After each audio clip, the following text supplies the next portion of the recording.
নমস্কার বন্ধুরা, again welcome আমাদের ইউটিউব চ্যানেলে। আশা করি তোমরা সকলেই ভালো আছো। একটি গুরুত্বপূর্ণ আপডেট নিয়ে তোমাদের মাঝে উপস্থিত হয়েছি।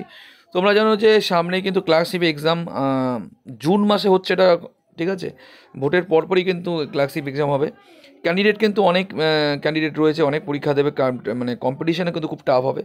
তোমাদের জন্য ভিডিও, মানে যারা পড়াশোনা সিরিয়াস করছো তাদের জন্য বলছি, টাইম কিন্তু খুব কম হাতে। প্রতিদিন কিন্তু তোমরা ম্যাথগুলো ঠিকঠাক করে প্র্যাকটিস করো, ম্যাথ, জিআই আর ইংলিশটা অবশ্যই, কারণ প্রিলি পরীক্ষার নাম্বারটা কিন্তুই তোমাদের একটা মানে স্কোর করতে এবং সাহায্য করবে এবং চাকরি পেতে সাহায্য করবে। সো আজকে যেটা আলোচনা করছি, ক্লার্কশিপ এক্সাম কিন্তু 30শে জুন হওয়ার সম্ভাবনা রয়েছে। যদি কোনো কারণে সমস্যা না হয় 30শে জুনই কনফার্ম ধরে কিন্তু তোমরা সেভাবে পড়াশোনা করো, ঠিক আছে? এই তোমাদের আগের থেকে জানানো হচ্ছে, আর তোমরা অবশ্যই চ্যানেলটির সাথে যুক্ত থেকো যারা নতুন আছো। আর কম্পিটিশান কিন্তু সেভাবে ইংলিশ থেকে শুরু করে সিনোনিম, অ্যান্টোনিমস এগুলো কিন্তু ঠিকঠাক করে মুখস্থ একদম মুখস্থ করো, যেগুলো বেসিক জিনিস আর বেসিক গ্রামার, ভয়েস সেন্স, ঠিক আছে? ইংলিশটা কিন্তু ফার্স্ট, মানে তোমাদের প্রিলি পরীক্ষা কিন্তু একটা বড় ভাইটাল পার্ট, ঠিক আছে? ইংলিশে মানে প্রায় 25 নাম্বার মতো থাকে, 20-25 নাম্বার থাকে। আর অঙ্কটাও কিন্তু একটা মানে বিশাল রোল রয়েছে মানে ক্লার্কশিপ পেতে গেলে।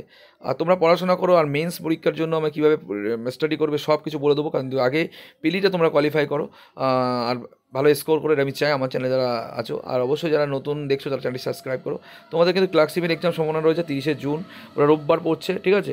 এবং হয়তো তার 29 তারিখও হতে পারে, মানে মানে ফুড ইন্সপেক্টরের মতো।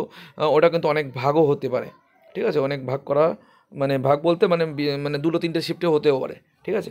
সো এটাই ছিল গুরুত্বপূর্ণ আপডেট। সকলে ভালো থেকো, আরও কোনো আপডেট পেলে জানাবো ক্লার্কশিপ রিগার্ডিং। সকলে ততক্ষণ পর্যন্ত সুস্থ থেকো, আর পড়াশোনা এখন জোর কদমে করো, কারণ চাকরি পেতে গেলে এটাই ডু অ্যান্ড ডাই হিসাবে পড়াশোনা করো। যাদের মোটামুটি লাস্ট সুযোগ, এটা লাস্ট সুযোগ। আর যারা নতুন আছো তাদের জন্য বলবো পড়াশোনা কিন্তু মন দিয়ে করো। সকলে ভালো থেকো, জয় হিন্দ, জয় ভারত।